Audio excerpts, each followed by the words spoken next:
¿Qué tal? ¿Cómo están? Bueno, aquí quiero mostrarles algunos aspectos, algunos detalles para aquellos seguidores que desean escribir las palabras de manera correcta en guaraní. Seleccioné uno de mis contactos y voy a elegir, por ejemplo, escribir bien, bien. Eso es en castellano. Quiero hacer la traducción al guaraní, pongo el signo es igual y escribo en guaraní. ¿Cómo se dice bien en guaraní? Se dice porá. Y aquí tengo un problema. La A, la letra nasal.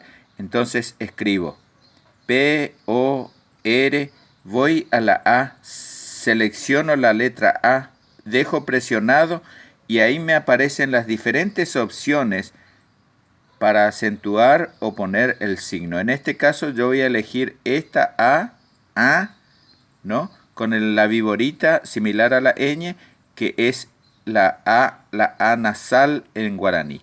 Pona, queda ahí, pona. Si yo quiero escribir, por ejemplo, llegar en guaraní. Llegar se escribe así en castellano, voy al signo es igual y escribo. Esta es una palabra que empieza con la G, que es una G nasal, G en este caso nasal. Entonces presiono la letra G, voy hasta el que tiene el signo, hay solamente dos opciones, dejo esto, G,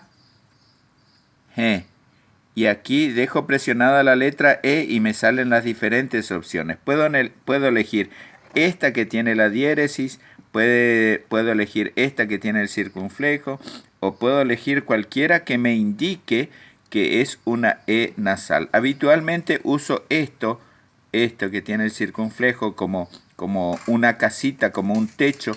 Entonces de esta manera yo estoy escribiendo guaje. Y así, en este caso, en mi teclado, la única que no tiene la nasalidad es la esta no tiene la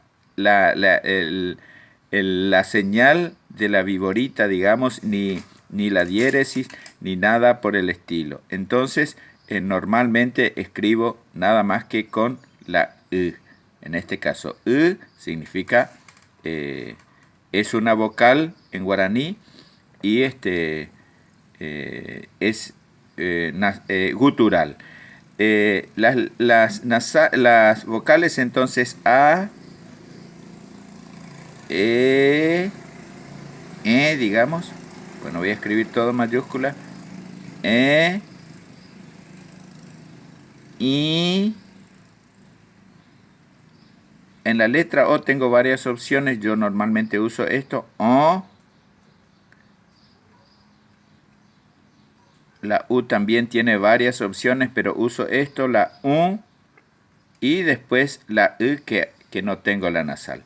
Esto para algunos detalles, aquellos amigos, amigas que desean utilizar el teclado de su celular para escribir las letras nasales del guaraní. Muchísimas gracias y espero sea útil este material.